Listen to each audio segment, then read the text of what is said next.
Coming up tonight, Fiji Volunteer Scheme launched.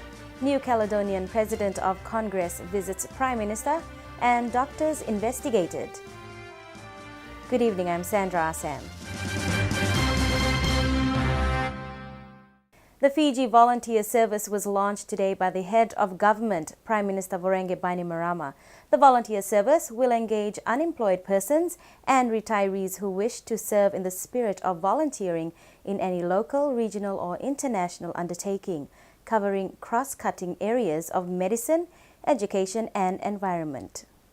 It's a milestone achievement that signals another chapter in Fiji's human resource development, where Fiji's human resource will be recognized for their skill and capability. In launching the first ever Fiji Volunteer Service, a historic and first of its kind amongst Pacific Island states, Prime Minister Bainimarama says this scheme is an integral component of employment creation by providing opportunities for and preparing graduates and those ready for the workforce, while capitalizing on the skill sets and knowledge base of retirees from within the workforce.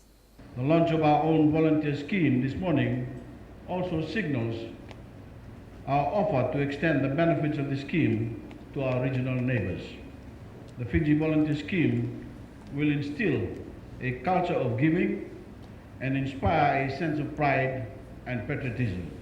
Special mention was made to overseas volunteers who for years have also contributed towards the development of health, education, local government and raising the standard of living of people in rural communities. Through the new scheme, government will be engaging and deploying volunteers at 3 levels: qualified young persons who are unemployed and wish to pursue through volunteering their professional development, qualified professionals and retired persons wishing to serve society locally in cross-cutting fields, and qualified professional and retired persons wishing to serve in neighboring Pacific Islands. Pramesh Chand, the Permanent Secretary for the Public Service, said the launch of the volunteer service is an initiative in taking Fiji to another level of being an emerging player in development and technical cooperation. It would be under a specially prepared program of technical and development cooperation with those respective countries.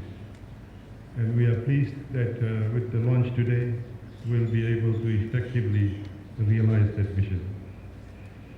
For the year 2012, we will be targeting about at least 100 volunteers with an overall budget of $400,000.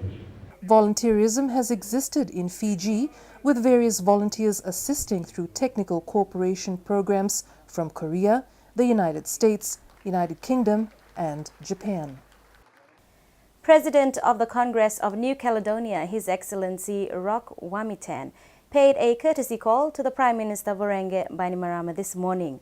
Mr. Wamitan is visiting Fiji with a delegation from New Caledonia and also paid a courtesy call this week to Fiji's Foreign Affairs Minister Ratu Inoke Kumbuombola. His Excellency Wamitan says the opportunity in visiting Fiji is to explore the possibility of establishing and strengthening partnerships and bilateral arrangements through technical assistance between the two countries.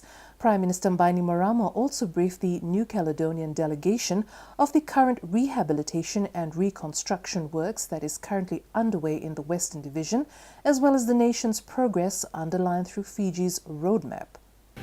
Des discussions futures.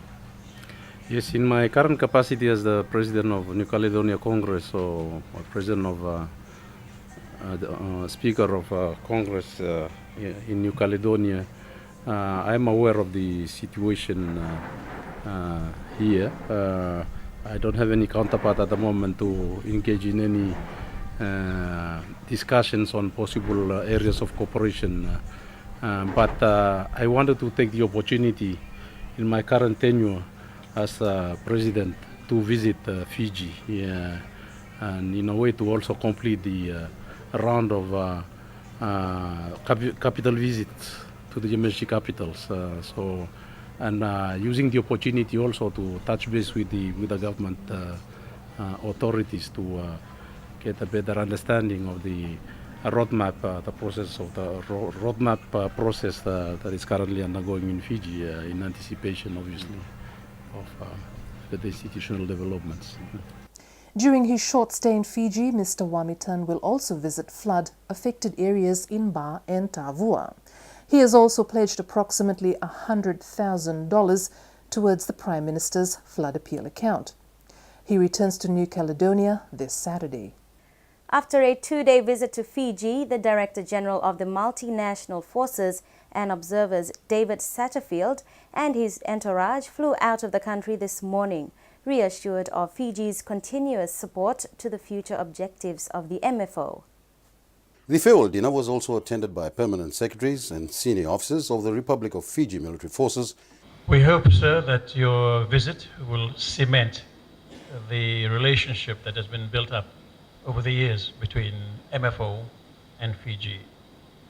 As I mentioned to you earlier on and during the week, we stand ready to support MFO in whatever sphere of duty that you may require us to serve.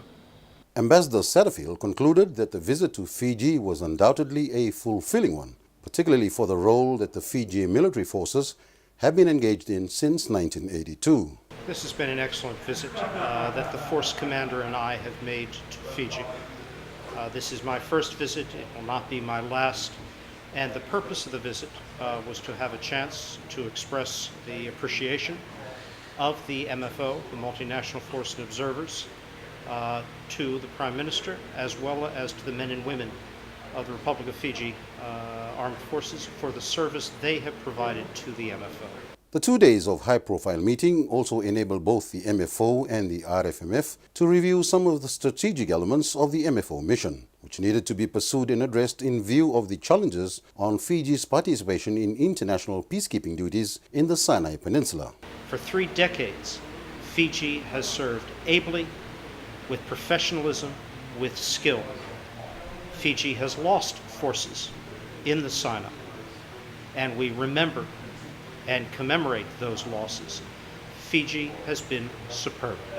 Men of the Fiji military forces once again bid Ambassador Satterfield bon voyage with a 50-man guard of honor at Nosori's International Airport this morning, as the early dawn sun rays signaled a new era of continuous engagements between Fiji and the MFO in the barren land of Sinai.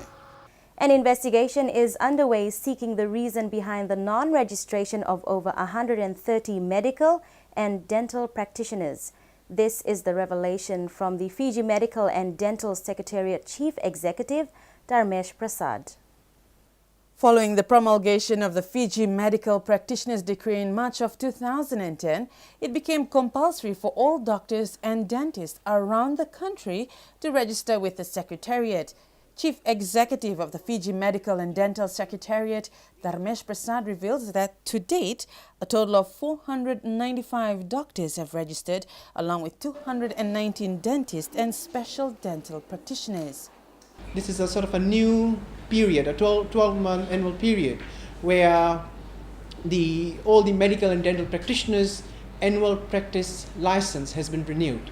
So the start of date is today, 1st March 2012, and these new licenses are valid from today to another 12 months. Now, the Medical and Dental Practitioner Decree requires under Section 45 that all registered practitioners should have an annual practice license. Just like if you're drivers, you need your driving license, and if you're on the road driving without a license, and if you actually feel the full brunt of the law. Precisely with the medical and dental practitioners, the profession is held in high esteem, and this is one of the mechanisms that has been utilized through the decree that ensures that the high integrity of the medical and dental practice is maintained. Prasad says doctors and dentists have been informed that they were to apply for a new practicing license for 2012 by January the 31st. However, some have not done so. According to the Secretariat, the number this year, the 495 doctors and 219 dentists, is a decrease from last year, and now the Secretariat has begun to look into why this was so, and in some cases may even take disciplinary action.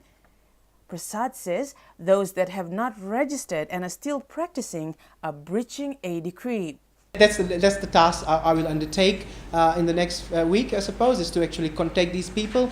Maybe they could be out of the country, maybe they are not going to practice, maybe there are few who are out in the islands who do not have access to the technology. But now I would like to say the people who are out there in the islands have been very proactive. We've been able to get faxes from them, emails from them, and because they were quite aware of this early January. The penalty can range from, in this instance, so a penalty of up to $50,000 or 6 months imprisonment. So this is quite a serious matter if anybody who practices without a valid practice certificate. Coming up after the break, Rolls-Royce to provide engines for Air Pacific. New Caledonia enters into talks with USP, and flood victims receive timely donation.